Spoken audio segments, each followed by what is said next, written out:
This is the Cubs-related podcast presented by CubsInsider.com. My name is Corey. I am joined, as always, by Brendan, and we are recording this on Monday, November 4th. You, of course, will be hearing this on Tuesday, November 5th, and the offseason has begun in earnest. The World Series is over. The free agency clock, I believe, will start ticking as Brendan and I are having this conversation. So certainly by the time you guys are listening to this, we've got opt-outs, we've got player options, we've got all sorts of things going on, and we will set the table for all of it. We'll talk a little bit about where the Cubs payroll stands, the stuff we've heard this offseason, and get you primed and ready as this stuff is able to start occurring. In the past offseasons in Major League Baseball, it's taken a while for really significant action to take place, but we want to make sure that we are all ready for what is about to happen, and as it should be, hopefully, an interesting offseason for the Chicago Cubs. But, Brendan, I think if anyone has listened to this podcast for really any amount of time, even if it's just one episode, you know that we are not going to, even though we weren't recording on the actual anniversary, I think you know Brendan and I are not going to miss an opportunity to discuss the Cubs winning the World Series in 2016. So since we last spoke to you, we did pass over the anniversary, which was on November 2nd. Could be November 3rd if you prefer to celebrate. My family, personally, we observed the holiday on the 2nd as they did win the World Series at 11:47 Central Time on November 2nd. If you were on the East Coast at the game in Cleveland like myself, or just live in the Eastern time zone, then you heard it on November 3rd. So if you want to do a 2-day celebration, 1-day celebration, celebrate every day. We're here for it, whatever you want to do, but we did pass that anniversary, so we would be remiss if we didn't take at least a second to reminisce on the Cubs winning the World Series, because, Brendan, as I just said, the Cubs did win the World Series in 2016. They did win the World Series in 2016, correct, yes. Corey, do you have any traditions that you typically do to celebrate this anniversary? I know for me, kind of dark, but I like to go back and look at that Roger Davis home run, kind of go back in my mindset where I was when that happened, and then, of course, watch the last 9th and 10th innings to see how it all went down. But what about you? Any weird traditions that you do? Well, so I consume any and all content that is made available to me. So what's the first thing you do? Is there anything? I think usually the first thing I end up seeing is just the last out, the ground ball to Chris Bryant, who throws to Anthony Rizzo. That usually just seems to be the first thing that comes across. But like I said, I'll go through Twitter, and if you posted something about the World Series, I will watch it. I will read it. I will engage with it. So you saw the Pat Hughes video, right? Yes. From Matt Spiegel? Yes, that you had mentioned before. I know yes. I did have some people reach out asking for that video, and Matt Spiegel actually saves it for the 2nd, and he retweets it. But it's on his page if you go to Matt Spiegel from 670 The Score, and it's literally just a recording. You can't even hear him doing the call, but it's just a recording of Pat Hughes calling the last, but play. I can hear him saying the words in my head. Of course, I put the audio to the video. But it's just amazing to watch him call that. But otherwise, no. I like I said, I kind of just consume whatever comes my way. I usually end up watching at least about that last half inning, if not a little longer. It's pretty difficult, honestly, for me to watch the entire game. It was just such a emotional roller coaster that's kind of hard for me to relive. I get nervous all over again, so it kind of just restarts all of that. But I listen to Joe Buck's call. I listen to Pat Hughes' call. I watch any and all content. I watch, the David Ross interview when he gets carried off the field after the game. I was watching some parade and rally content today because Monday the 4th is the anniversary of the rally at Grant Park and obviously the massive parade through the streets of Chicago. Also the, of course, perhaps not his best quote, but maybe his second best quote when John Lester is introduced in Grant Park by Pat Hughes and he walks to the microphone and just says, "How about this expletive?" And then immediately says, "Sorry, kids." Drunk up there, though, for his all-time John quotes. Lester is always the best content. There's nothing like that 2017 NLDS right. drunk celebration. That is what now. I was alluding to when I said number one. Yes, when he says he blacked out for watching Wade Davis. And he's giving middle fingers underneath the camera. That was an all-timer right there. That might be the best piece of Cubs content ever. Yeah, maybe ever. Besides the World Series, really just quite exceptional. But yeah, so I hope that everyone had a good time observing the holiday and the anniversary. It's always fun, like I think at some point you don't want to be, and we've talked about this, and it does sort of relate to the current team. You don't always want to be living in the past, so to speak, but I will celebrate that World Series every year on the anniversary until I am dead and buried. And you can accuse me of living in the past all you want. I don't care. Certainly people older than Brendan and I waited more of a lifetime, but we also waited a lifetime for them to win that game and to win the World Series. And I am unashamed to constantly mention it, whether it be on this podcast, in casual conversations with my friends, on social media, whatever. I will never, I swear, never stop reminiscing about them winning that World Series. And I assume you're in the same boat, Brendan. Oh, no doubt. And again, working in Los Angeles, you walk into our office area, the first thing people see is a World Series championship banner. There's no Dodgers logo on this banner, by the way, Corey. It's a big Cubs World Series championship banner. First thing people see, and I get so many comments on it. That's what you have to do. No matter what year, whether it's 2030, 2040, 2050, this 2016 year will be the biggest, most important World Series victory, any baseball victory in our lifetimes. So you can get crap about reminiscing it too much, but it is what it is, and it's a hallmark victory. My grandpa waited literally, Corey, his entire life. He's got to see when he was 84. Okay, so you have to enjoy these victories. You cannot let these go, no matter what year it is. Yeah, and I guess it's a little easier to appreciate now, and I certainly appreciated it at the time, but I think as I've discussed before, like when the Cubs are in the playoffs, it's a rough time for me personally. I hate it. I do not like watching playoff baseball. Well, yeah, I mean, like, look, I want them to be in the playoffs. I want them to win, but I don't sleep very much. I don't eat very much. I spend way too much time talking to myself and like trying to convince myself that things are going to be okay. And, yeah, you go full out insane. It's not good for my physical and mental well-being. But it's always interesting in the years that pass. Every time that we do really dig in and reminisce about this stuff, like.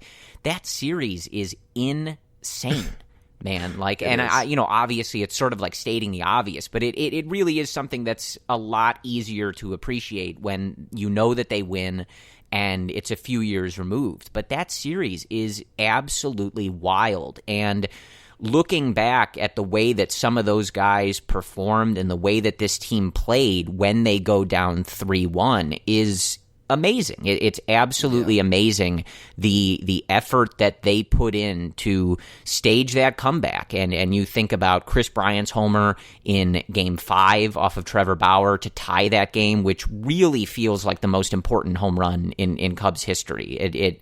It was a very weird vibe in the ballpark that night at Game 5, and you really felt like they needed to get on the board.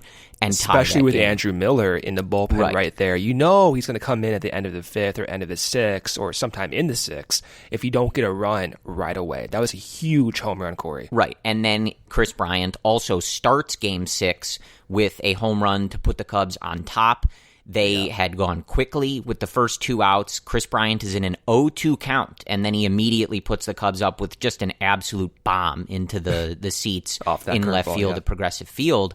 Beautiful. And that's another one, and we always sort of bring those up, but any opportunity I can take to get that jab in there, because we've been told plenty of times, especially in the mentions on Cubs Insider, that Chris Bryant is not clutch, and he only homers when the Cubs are up by 5 runs and stuff like that. I would direct you to the 2016 World Series as a chance to rectify that opinion, because he hit some extremely important home runs.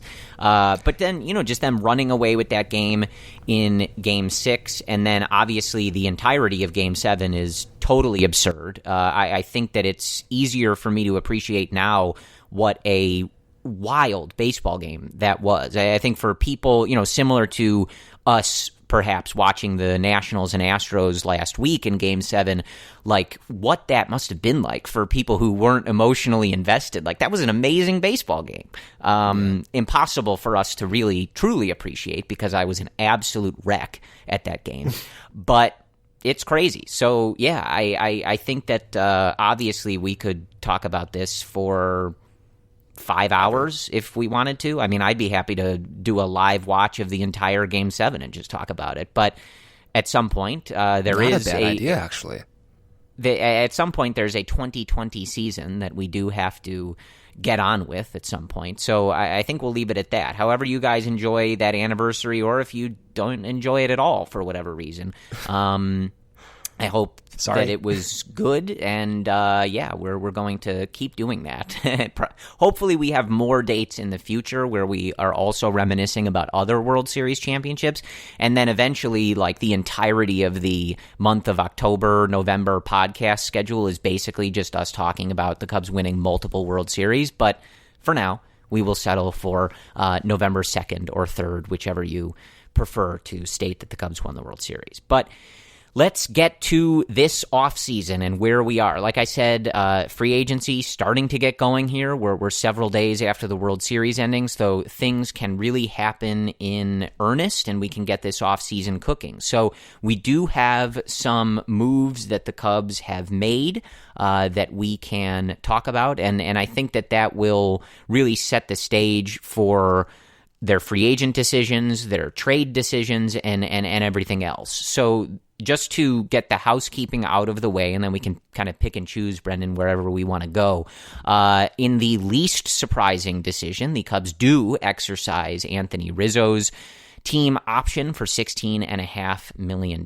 I don't think that one was ever in question unless you were wondering if they might work out an extension. And while that was going on, Anthony Rizzo did win the National League Gold Glove for first base. So congratulations to Tony. He deserves any and all hardware that someone will give to him. They also pick up Jose Quintana's $10.5 million team option. We talked about that, I think, on a recent episode, that was something that they would probably do, even if we're not sure how Q may fit into their plans in the future going forward. That was a pretty easy option for them to pick up. Options that they declined: reliever Tony Barnett, right-handed pitcher Kendall Graveman. You remember they kind of did a similar thing with Drew Smyly, where he was recovering from surgery. They picked him up, kind of hoping that he might be available in the future. That was a $3 million option. They decline a $7 million option on Derek Holland, which was also an extremely easy decision. I am not going to miss watching Derek Holland pitch. They decline the option on Brandon Morrow, opting to pay him a $3 million buyout instead. What a mess that ended up being. They decline the option on David Phelps as well. His 2020 option was $5 million.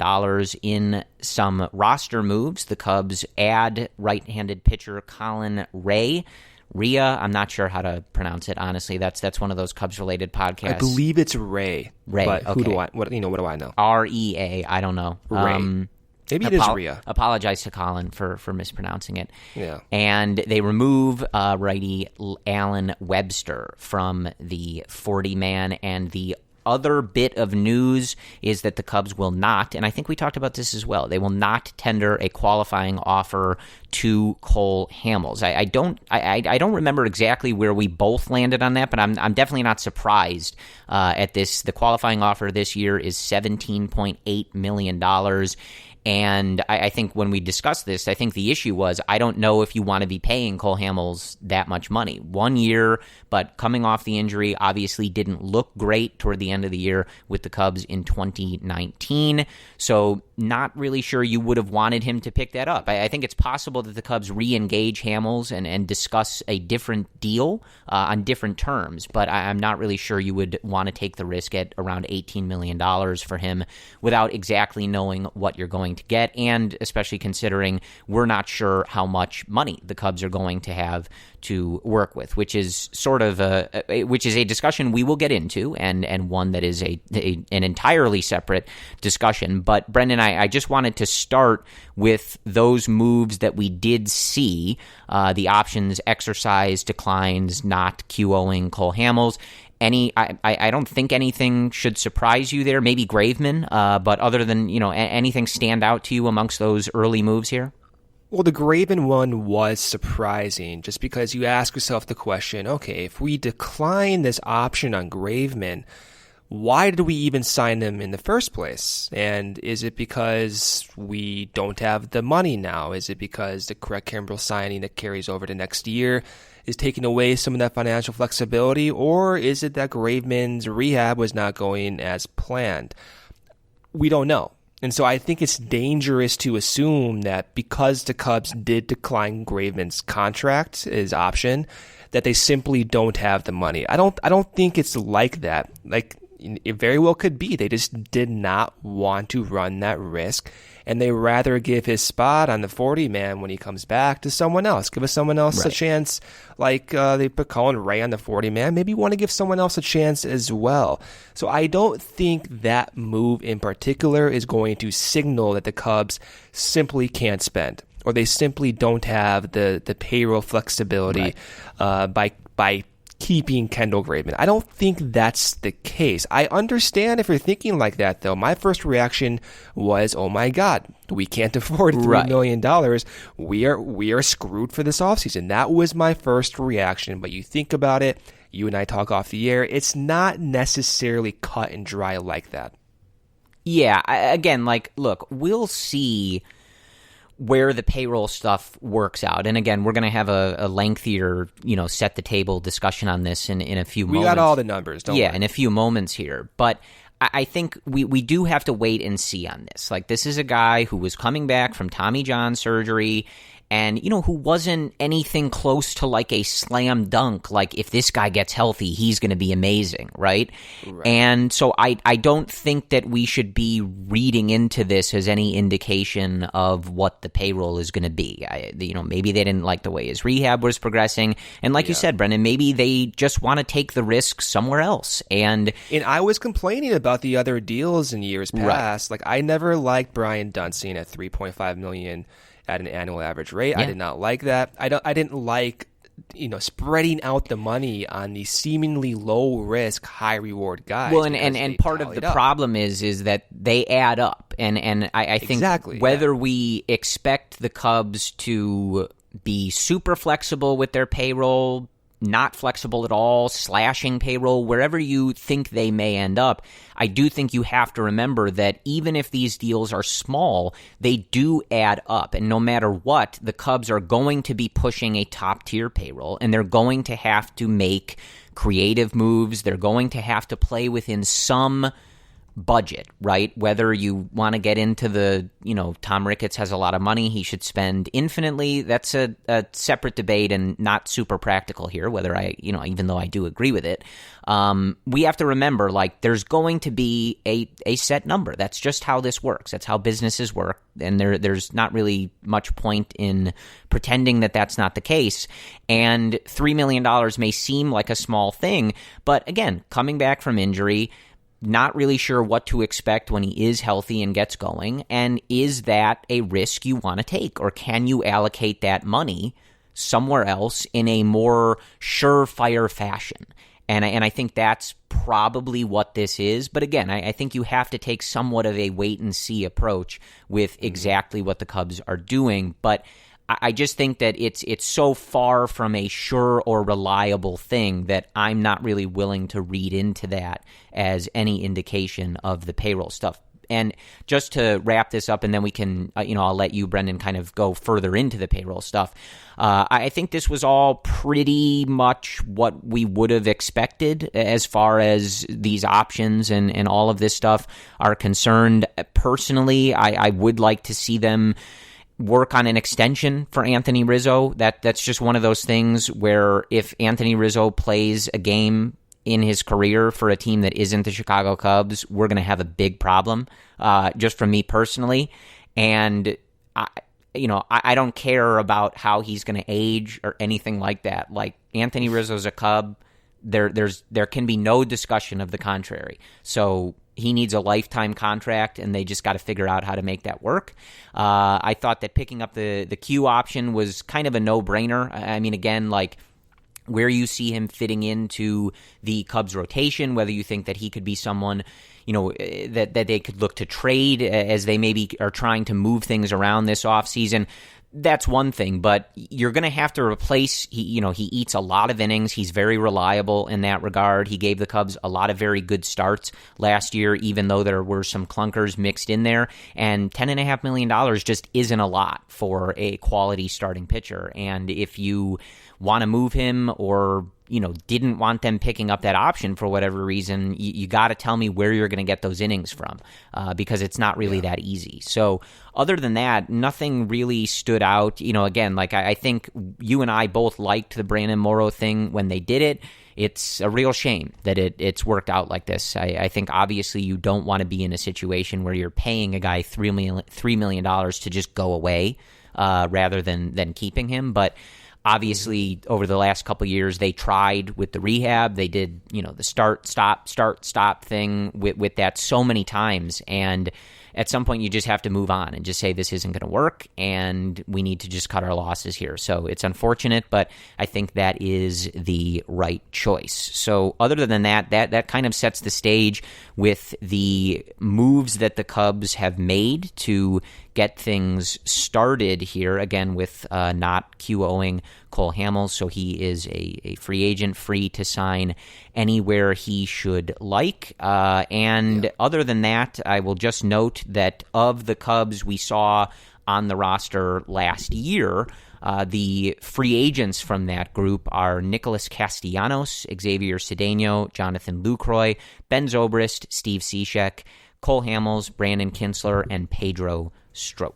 So that is kind of where the roster is at, and I am going to throw it to you, Brendan, to kind of give us a rundown on where the Cubs payroll is, certain thresholds we need to be aware of, and important numbers in that regard as we get ready to head into full steam into the offseason here.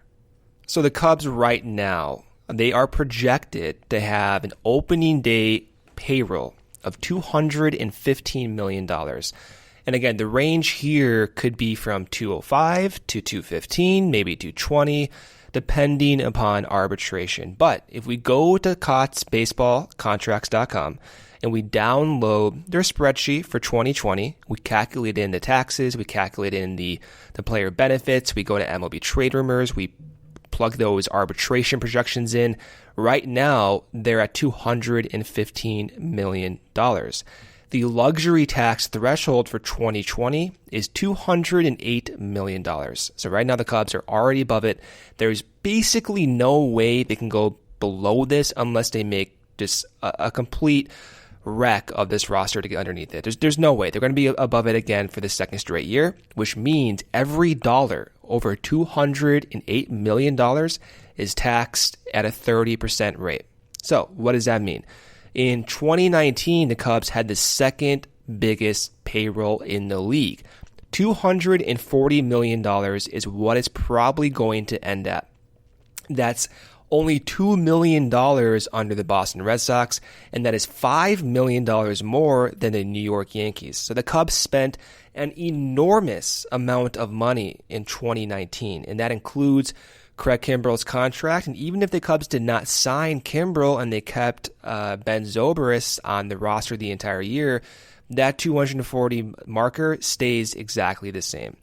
So if you want to operate under the assumption that the Cubs are going to stay within that $240 million payroll, then you have $25 million to spend right now. But we know they're going to be making sweeping changes, or so it sounds like, to the roster. That could mean, hey, we're going to move out Tyler Chatwood's $13 million contract. We're going to try to package Hayward with someone else to move around that $23 million. You can see so many different scenarios where the Cubs can move money. But point being, they have some financial inflexibility. $25 million to solve a lot of issues on this roster is difficult. You want to go out and sign Anthony Rendon? Well, he's projected to make $30 million next year.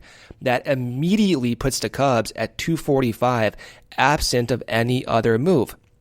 You want to go sign Nick Castellanos? He's projected to make $14 million next year. That puts the Cubs at $230.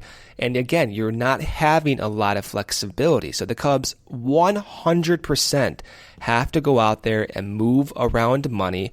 And the major moves that we may see may not come from free agency. It may come from moving guys through trades, acquiring expensive guys through trades that way. So that's the picture. It's really difficult to find out what exactly they're at right now because arbitration is variable. But 205 to 220 million is a pretty big range, and I'm comfortable thinking, okay, we're at 215, and this is what we have to work with. And it kind of sucks, Corey. And that goes back to our point where when you have contracts like Chatwood, you have contracts like Brandon Morrow and some of these other guys who didn't pan out, that adds up. And it's unfortunate that we've gotten to that point, but when you cut bait with someone like Kendall Graveman, you don't even risk that $3 million. That has an impact on what you end up doing in 2020 at the trade deadline too. Those $5 million, I'm not the owner, but Tom Ricketts looks at that,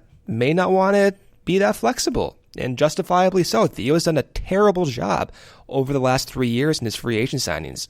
Going to your boss, with that being Tom Ricketts, and asking for more money might be difficult. The Cubs will 100% have a top 3 or 4 payroll next year, and they will be one of the most competitive budgets in Major League Baseball, Corey.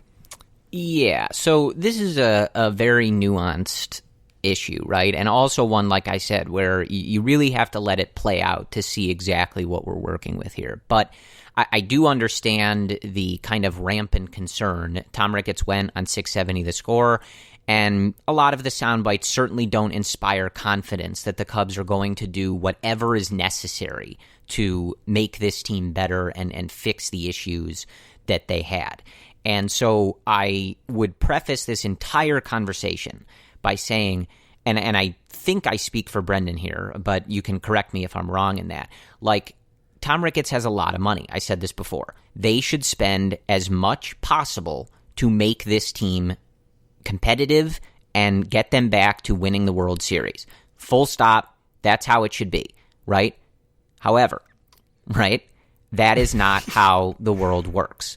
That's what I meant earlier when I said it's just not productive to rail on that point too much. They're billionaires. They should spend as much money as Theo needs to make this team good, right? But that's not realistic. That's not how businesses work. That's not how anybody operates a business. That's not how any of the other MLB teams operate, whether we like it or not. So Tom Ricketts is not going to spend $400 million on this payroll. It's not going to happen, no matter how much we yell about it, and no matter how much I complain all the time that my season tickets have gone up in price every single year, and the Cubs have barely made the playoffs the last 2 years. I'm not thrilled about it, right? But this is just how the world works. So I think it's just easier and a more productive conversation if we just focus on the reality, what we're looking at, and go from there. Like I don't think screaming about that is really going to be super productive for the sake of these conversations. But just to look at some of what Ricketts said, a lot of, he did go out of his way to point out that the top two teams, the Cubs and the Red Sox, didn't make the playoffs. He said things like, you can't buy success always, and that, the correlation between payroll and winning isn't as strong as we would like. So I understand where everybody's hearing that going, oh my God, like they're going to gut this thing, like what's going on? And maybe that's what's going to happen. But I would just caution that Tom is doing a radio hit, and it doesn't necessarily behoove him when the Cubs are going to be heading into these negotiations to point out to the whole world that they're ready to open up the pocketbook, like Anthony Rendon, Garrett Cole, come on down, like we're going to do the blank check thing, whatever you want, we're going to make it happen, right? So I wouldn't take this interview as gospel. I really just don't see a scenario where the owner of a team is going to go on and say, oh yeah, we're going to spend whatever we need. Yeah, you got an offer, come to us. The Cubs are going to, they'll be there for you. So we'll see. I am pessimistic. I'll be honest about that. Like, I think that reading... To what degree, though? I mean, like, because here's the thing, Corey. Like, they were still the highest payroll in the National League. Yeah, but I think the issue, Brendan, and again, whether I just said this is practical or not, the issue is that the team has needs, and I understand that Tom is probably pissed off. He just wrote like I just said, he just wrote a $3 million check to Brandon Morrow, one of Theo's signings, to go away. Like, no business owner is going to be happy about that, right? But the question is, like, yes, I understand that the budget the Cubs have been operating at should be enough to make the playoffs. It just should. There's a lot of teams that make the playoffs that don't have that money. But the team has needs, and we can either address the needs and make the team better, or we can try to be fiscally responsible, and maybe you can do both, but it's going to be a tall task for Theo in this offseason, and it might involve some creativity, and it might involve moving around players you otherwise maybe wouldn't want to move around. So I think that's where the largest kind of pushback on that comes from, is that, like, I and other people understand that this is the second highest payroll. It should be enough money to succeed when you're competing with the Milwaukee Brewers, who are spending a third, of what you're spending. Mm-hmm. I get it, but, like, this is maybe not the time to be drawing that line in the sand, because, like, you either can fix the issues or you can't fix the issues, right? Again, it goes back to where this market is. What are the other teams doing? And the Cubs, again, are going to be around 230 to 240. Do we want them to go out and spend 280? Like, absolutely yes. But it's not as if, and I'm not defending Ricketts, by the way. I'm with you too, Corey. Like, I'd be very upset if my season tickets went up. And of course, when you have guys like Strasburg and Rendon and Garrett Cole in the market, you have to put every effort towards at least entertaining that idea. Yeah. I totally get it. But at the same side, we have to be realistic here. Yeah. No team, Corey, spends 280. 270. No one does. The Yankees don't with that market in New York. No one's going to do that. So there's a difference in my mind between being pessimistic and then just being pragmatic, being realistic. And I think a lot of people, and again, myself included at times, I think it's an unrealistic expectation that the Cubs should be going out there and spending 260 to 270. That is not how baseball is working. That is not how baseball has worked over the past several years now. It's just the way it is. But I think where my pessimism comes from, and I'm not ultra pessimistic on a scale of 1 to 10, I'm like a 4 right now, right? I still think it's very possible for them to make moves.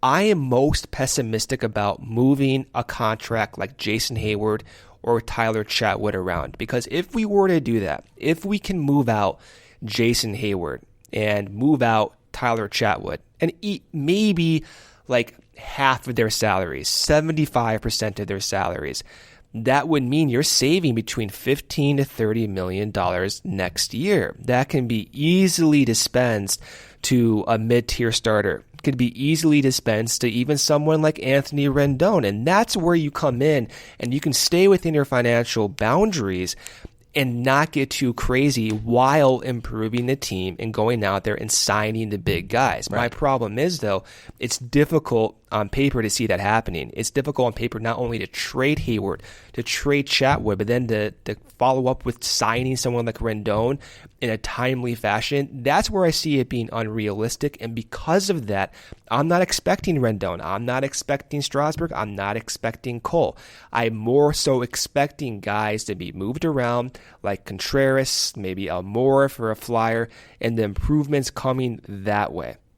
Right. And all of this conversation includes, and I think you and I have alluded to this a lot, that one of, if not the most important thing that needs to go on and has already started this offseason is the Cubs have to improve just the organization as a whole, right? Because we can sit here and talk about the payroll all day, until the cows come home, whatever that cliche is. I think I got that right, though. I think you did. Yeah, good job. But what they have to get better at is producing internal talent, especially pitching, because that makes this conversation completely different. Part of the reason we are constantly over the last few off seasons talking about Tom Ricketts and the payroll and this, that, and the other is because at times it is the only solution for them.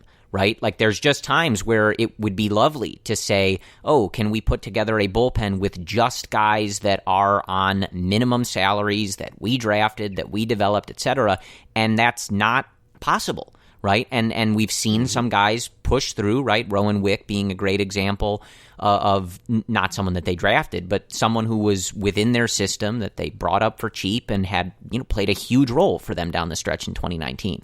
And we need more of those guys. So we've obviously seen the front office, structured a little bit. We've heard about the pitch lab. We've got at least partially a new coaching staff coming in, obviously with David Ross. So that's the most important thing, is they need to get better and more up to speed with some of these other organizations in terms of the infrastructure and their player development, their scouting. That needs to be improved, and that is way more important than anything else, I think, that is going on. And that's why, like in 2014 and 2015, the reason they could go out there and sign Ben Zobrist and risk, you know where I'm going with this. And it's not just Rizzo and KB and the young guys coming up, but it was hitting on every other facet. When you signed like guys like Scott Feldman and you can dish him away for other pieces, you can sign and extend someone like a Ryan Dempster and trade him for Kyle Hendricks. You can go out and get Jake Arrieta, and you maneuver your way into a rotation that's relatively cheap, and you have a guy up top in John Lester who's heavily loaded. They weren't able to do that the last 2 years. If they can go out and get someone like a Jake Arrieta, not a Cy Young candidate, but someone who is markedly inexpensive and someone who has phenomenal stuff, and you optimize it. Same thing with Kyle Hendricks. You bring out the best out of everyone. The Cubs, unfortunately, over the last 3 years have not been able to do that. So yeah, Corey, we can talk about the budget for hours. We can complain about the thresholds for hours, but it comes down to, if they do not improve that infrastructure and bring up the next Kyle Hendricks, the next Jake Arrietas, then this is never going to get fixed. Yeah, we're going to have this conversation every offseason.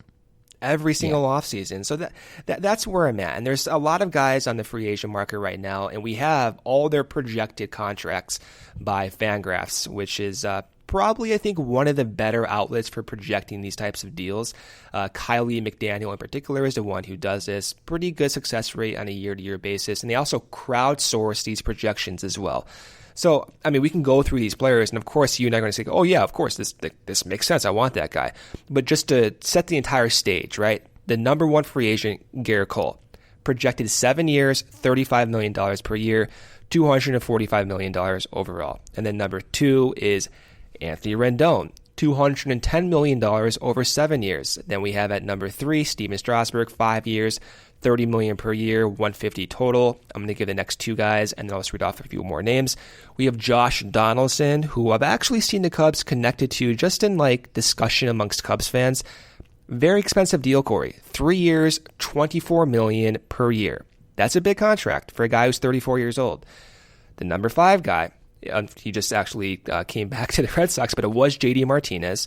And if he were a free agent, he would have been projected at 3 years, $26 million per year. Then we have Yasmani Grandal. We have Marcell Ozuna. We have Madison Bumgarner. We have Nick Castellanos, all guys within the same range. Castellanos in particular, 4 years, $14 million, $56 million overall. On paper, of course, Corey, of course it makes sense to bring back Nick Castellanos at $14 million per year. That is the same deal with inflation as Ben Zobrist when he signed that before the 2016 season. Yes, that makes sense, but again, you have to ask yourself the question, one, does signing Nick Castellanos preclude the Cubs from going out there and fixing their huge holes for their depth, for their center field spot? Does it address their leadoff spot that they've had trouble with on base percentage over the last year? Does that fix those issues? And will that give them problems trying to fix those issues? And I think it has a strong likelihood of that being an issue. Again, if you sign Castellanos, you're going from $215 to $230. Now you have $10 million if they have that same threshold as last year to go out and make mid-season changes, to go out and make off-season changes in addition to signing Nick Castellanos. And you can see it being problematic. Plus, Do you want to spend $14 million on, and I like Castellanos, but on that type of profile where you have a hyper-aggressive guy, swings at 41% of pitches outside the strike zone, essentially very similar to Javi Baez, someone who makes a little bit more contact than Kyle Schwarber, yet only has 25 to 27 home run potential. He has to hit 300 or close to it every single year for his offense to outweigh his defensive shortcomings, which are obvious. I don't know. I don't know if I want to take that risk, knowing realistically the Cubs will be around that $240 million surplus. I don't feel comfortable with that. And again, we can always talk about these things, and we need to see what they do in addition to Castellanos. If they move out Hayward, if they move out Chatwood, then it's a completely different conversation. But for now, we have to operate that, hey, $240 million is the probable cap. And if that's the case, Castellanos may not be the most logical trade or acquisition. Sucks to say, I love Castellanos, but that's just the nature of the situation right now.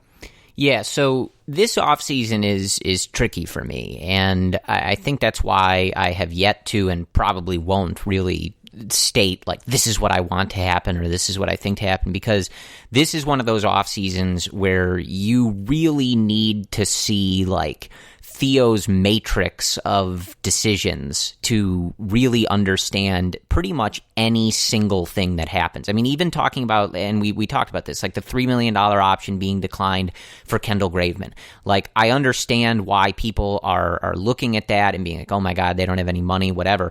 But even a move as small as that, I would say you got to wait and see. I don't know what they're looking at. Like, and you compare it to the offseason going into 2016, right, where we knew what the group had, we knew what the group was capable of because we saw it in 2015 with them getting through the playoffs a little bit, winning the wild card game, beating the Cardinals, etc. And you went into that offseason thinking, okay, they need veteran presence, they need contact hitters, they need guys that can get on base, and they brought you that, right? They got Jason Hayward, they got Ben Zobrist, they went on and they won the World Series. It was pretty, like, clear, this is what this team needs. You can identify 1 to 2 to 3 players that will solve these needs. Bang, this team is perfect, right? Or very good. This, you know, we've crossed off.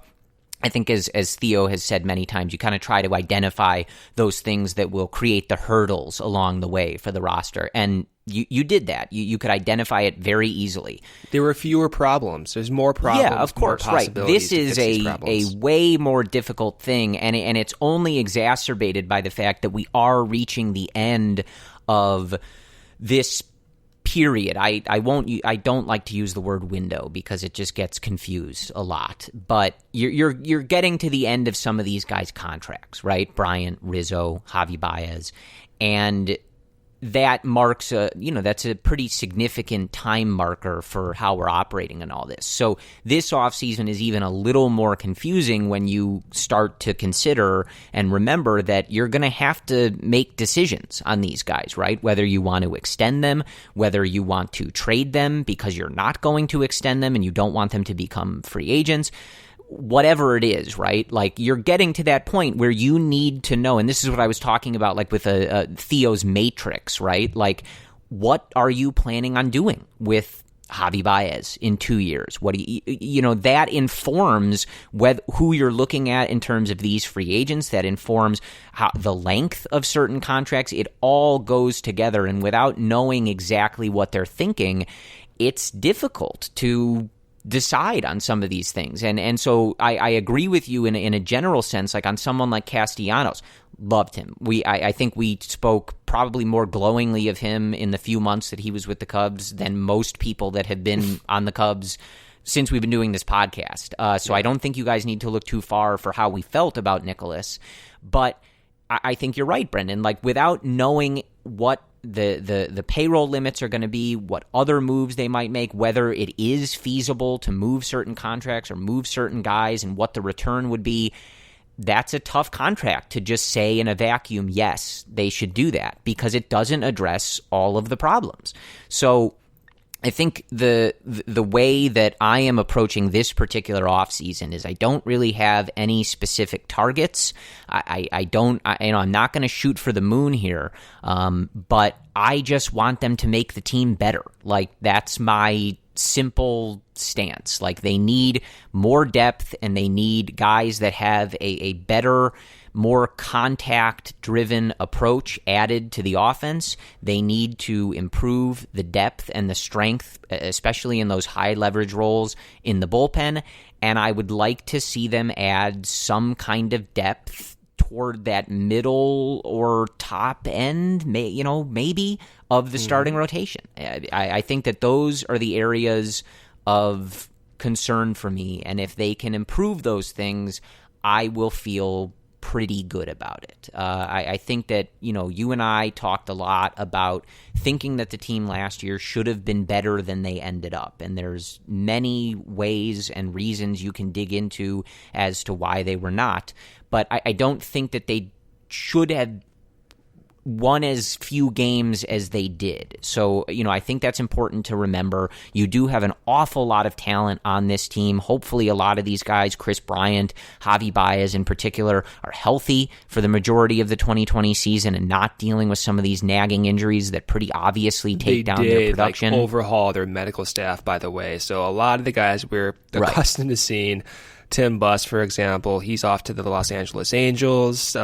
Several other guys, like even the massage therapists, some other trainers, are no longer with the team. They hired a few folks from the NFL, so they are revamping that medical staff too, Corey.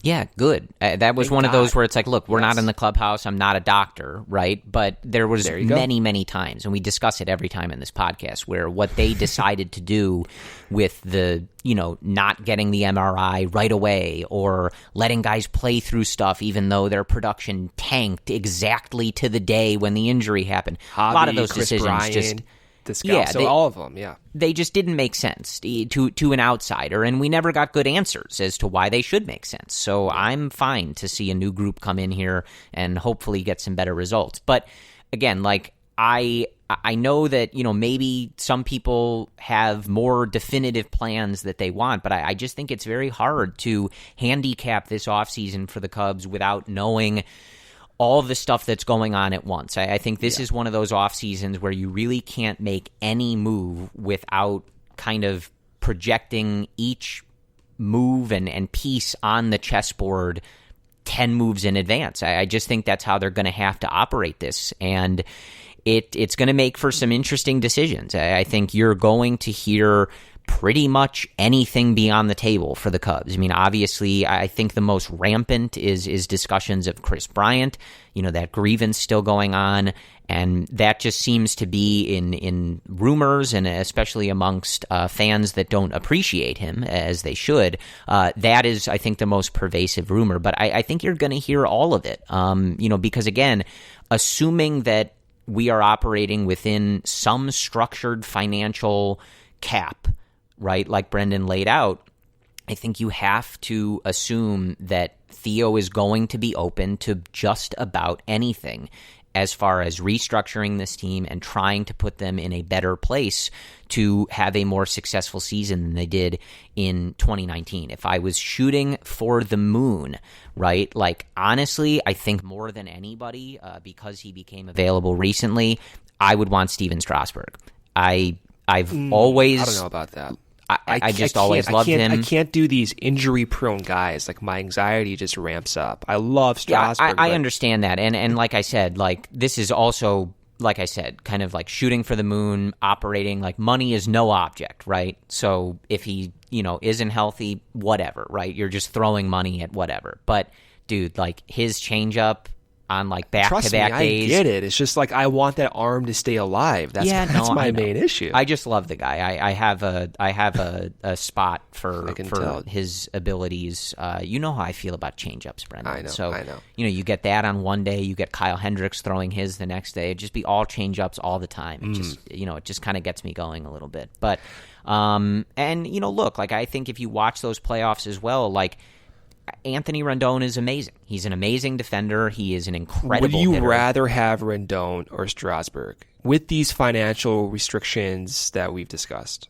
if we're not just, playing with house money and being silly about we're it, not. I So would this rather... is a legitimate question. Yeah, realistically, if you were going to say we're going to sign someone and we are going to try to make this work, I would say Rendon. He's no incredible, man. And you think of the way that would lengthen the current lineup and just the skill set that he brings. I mean, I mentioned this before, but so many of those at-bats throughout these playoffs and into them winning the World Series were just so impressive. It didn't matter Anthony the count. Rizzo from the right side. Yeah, that's what he is. Really just incredible. And I'm here for multiple Tonys, as many Tonys as the Cubs want to acquire. I think that's fine. But you have your right-handed Tony, your left-handed Tony, yes. same skill set. And, one point there with Rendon before you go away here, I've seen several different ideas, and I see where the logic is. I just find it hard to see that as a reality,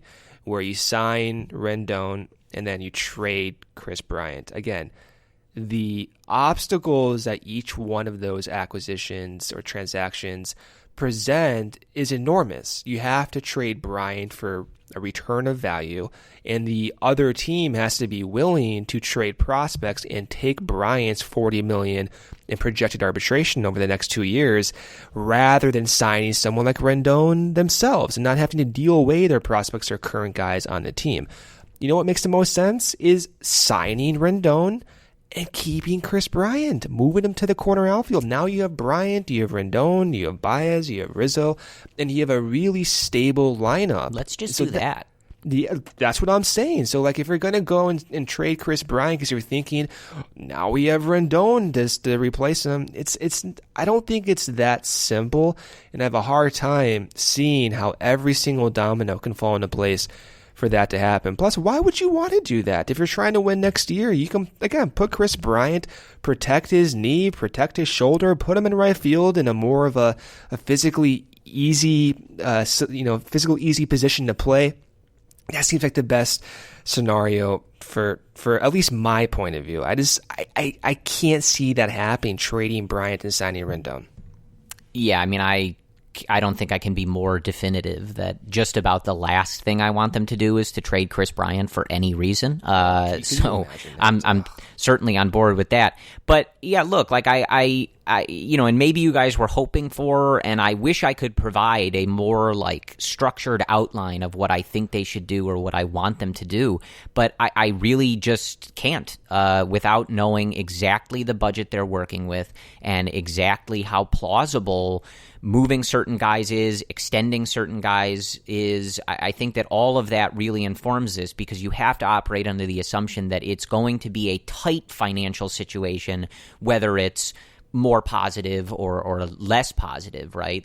And so I think without knowing that stuff, it just is difficult. And I don't want to come off as ignorant, just without knowing exactly what's going on behind the scenes. So like I said, I think I have those areas that I think they need to focus on, they need to improve, and we've talked relentlessly about how they just need to improve internally as an organization with the stuff that they're doing. And I think that's what I'm just hoping for in this offseason. But I do want to ask you before we wrap up here, just on a couple of Cubs, just your general thoughts. And I know we're talking about the payroll and stuff like that, but just exclude this. Assume that things are manageable and you could bring them back without ruining whatever plan you had if you wanted. Of those guys, and we talked about Castellanos, he's a little bit different because that contract might not be that way.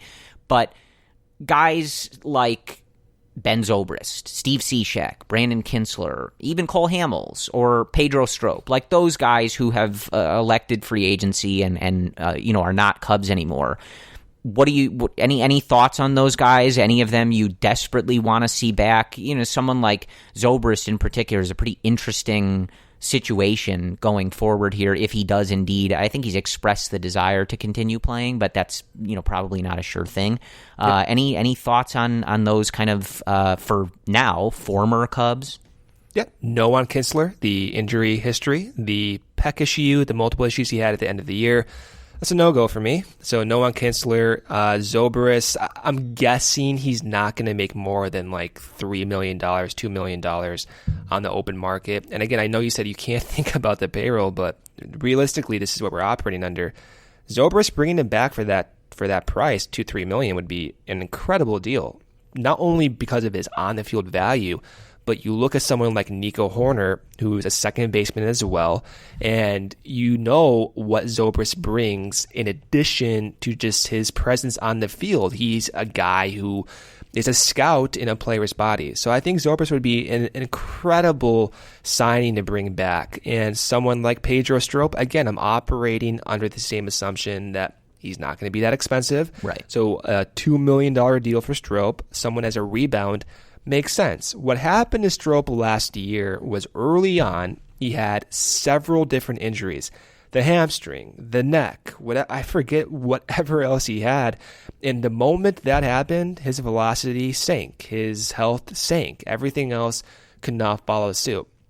So of those guys, my two priorities are Strop and Zobrist. The reasons being is, one, I think they have a lot of potential, and two, the price is not going to be that much, and they have value in addition to just going on the field. I think they could help some guys like young bullpen arms and help them with their scouting reports, whatever. Just having that presence is valuable. In terms of Cole Hamels, I love Cole Hamels again, but he's going to make probably $15 million, and I just don't see the Cubs wanting to go out and spend on Cole Hamels, similar to the reasons that we saw with Brandon Kinsler. Injury history, aging, when healthy, those guys were great. When they were not healthy, they were not good. And for a team that absolutely needs consistency, they have zero margin for error in any of their signings. Kinsler and Hamels presents too much of a risk. Steve Cishek, unfortunately, in the same category. Cishek has had very bad hip injuries over the course of his career. He had, I think, a labrum tear in 2015 or 2016. Bad hip injury towards the tail end of 2019. It hurt his value once again. We have zero margin for error. We need to bring back guys that are going to be somewhat healthy and have a higher ceiling, in my opinion. And I just think with Strop, he will not demand that much. With Zobrist, I don't think he'll demand that much either. And even Zobrist's value in the open market, if he's deciding between $3 million with the Cubs and $5 million with some other team, look, I don't know what his financial outlook is, but I feel as if his comfort with the Cubs has a significant factor in his decision. So those are my two guys, Corey. Zobrist, Strop, feasible, a lot of value. Seems like a no-brainer to me. Yeah, I think we're pretty much in lockstep on that. I agree. I think Zobrist, he looked pretty good when he came back at the end of the year, and obviously he should have more time to prepare going into the 2020 season. And like you said, I think his presence is one that I would try to keep around this team, just his mentality and especially his approach at the plate.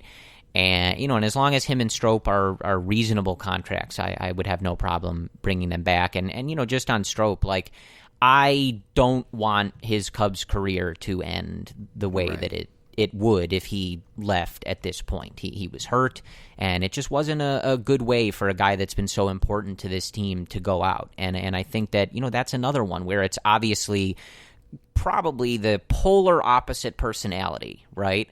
But I think his presence has been very important to this team. And, you especially when you have young Latin American players coming up, having someone like Strop, who I think is someone who takes guys under his wing and can kind of introduce them and make them feel a little more comfortable on this Cubs team. I think that's important. And, look, Strop and Rizzo, are the guys that have been here the longest. So Strop is one of those guys who I think is very important to this era of Cubs baseball. We talk all the time about, how he's the only reliever in Cubs history to put up 5+ seasons of sub-3 ERA relief.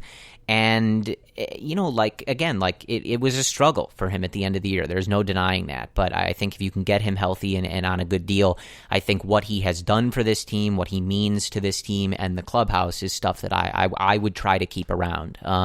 Obviously, we are biased in this. Pedro Strop is probably the number one friend of the Cubs-related podcast, but he's been very important to this organization. And, that's slander or any talk to the otherwise things we don't tolerate here because it's not true. So I would like to see those two back as long as you can do it in a reasonable manner. Obviously, look, like if you have to make decisions on Ben Zobrist and Pedro Strop and it's going to totally throw your offseason out of whack, you're probably going to need to look elsewhere. But I don't think that's going to be the case. So I think if you can fit them in, I think that would be a good idea.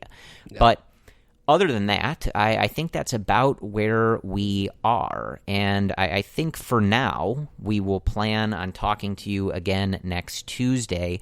But we got a kind of a big news dump over the last couple days with all these options and other things going on with the Cubs. So if stuff like that continues to happen, we will jump on. And then obviously as we get towards the GM meetings, the winter meetings, etc., I think you'll start to see us ramp back up to 2 episodes a week. But as always, you can follow Brendan at Cubs Related on Twitter. I am at CF Cubs Related, so just 2 extra letters there. And you can DM us, tweet at us if you want the exact schedule. Otherwise, we'll try to keep you guys posted if anything changes. And as always, if something major happens, if you consider it major, we probably do too. And we will jump on as soon as possible for a regular episode, an emergency episode, whatever we feel like calling it that day. But I think that just about does it. As always, we thank you guys for listening to the Cubs Related podcast, especially since it's been, Brendan, a month and a half-ish,